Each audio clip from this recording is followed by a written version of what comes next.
A Midsummer Night's Dream, the 1935 Hollywood production of William Shakespeare's play, directed by Max Reinhold with an assist from William Dieterle, with the music of Felix Mendelssohn, arranged or reorchestrated by Eric Wolfgang Korngold, who would go on to be a great Hollywood composer.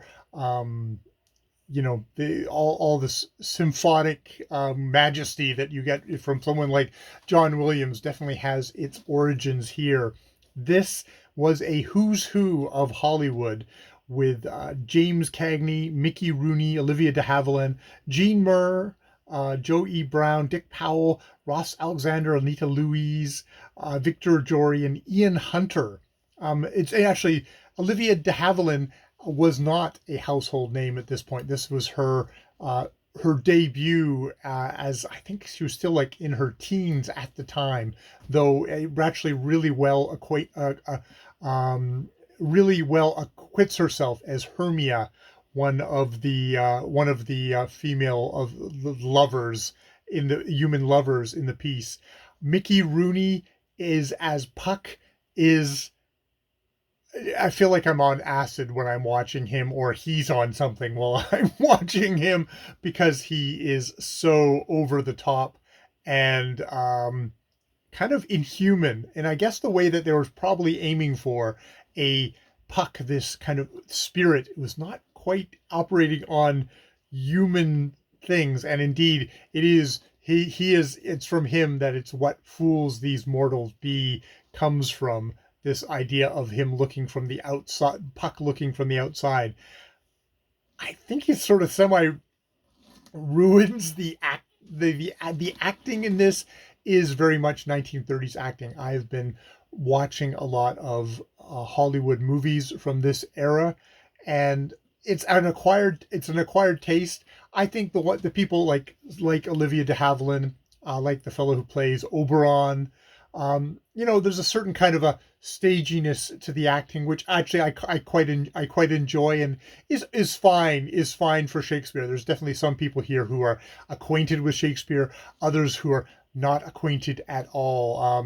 So I think someone Jimmy Cagney, made the kind of gangster, you dirty rat, you does a good job as Bottom the Weaver.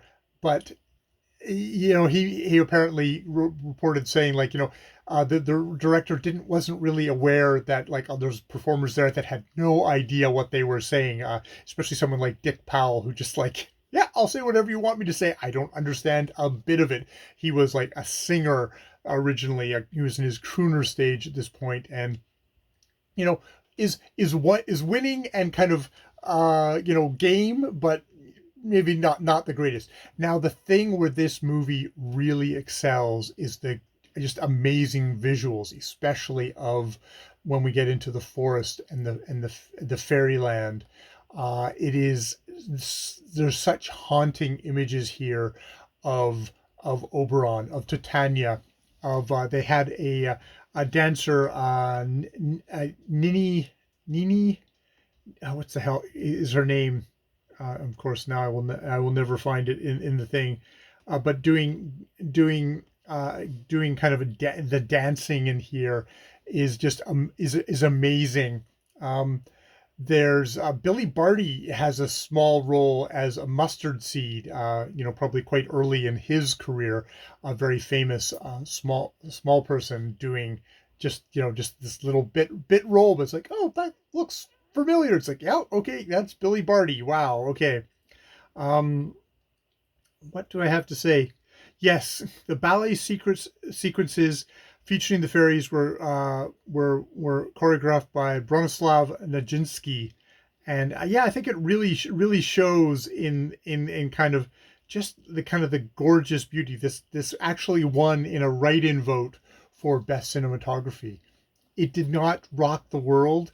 I think as so much times Shakespeare is used as a kind of a prestige thing, or something like, oh, we're also while we're this was produced by, is it it's the Warner Brothers production.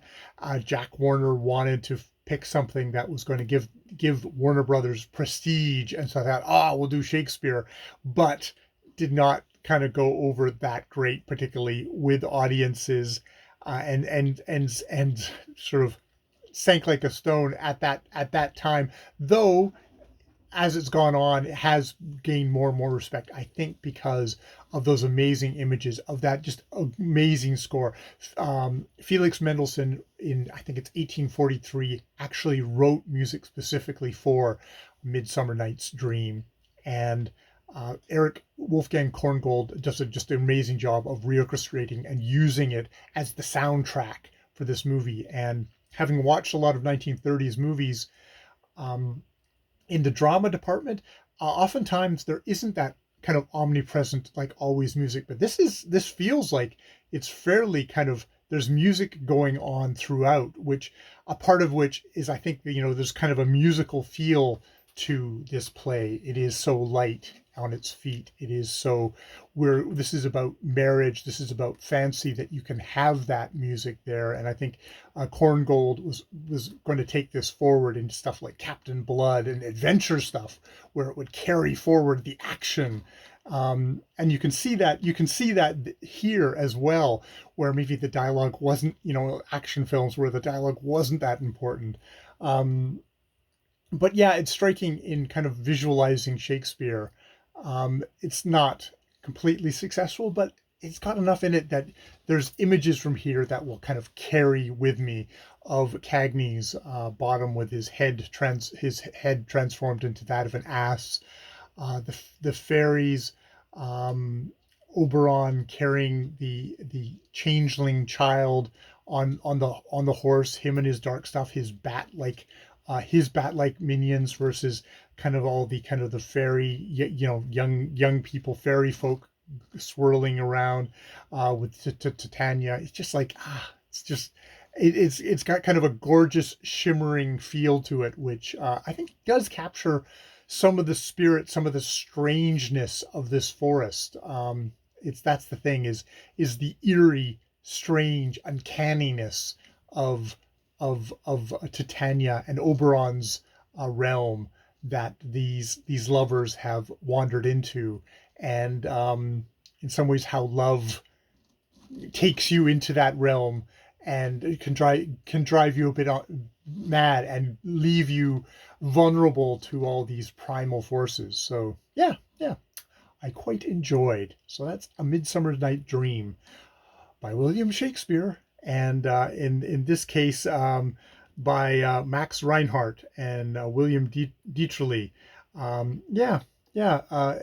Definitely, there's definitely some of the images in here are nightmare images, like akin to what would be then done in Technicolor with A Wizard of Oz a couple of years later. All right, I will leave it there. More videos later.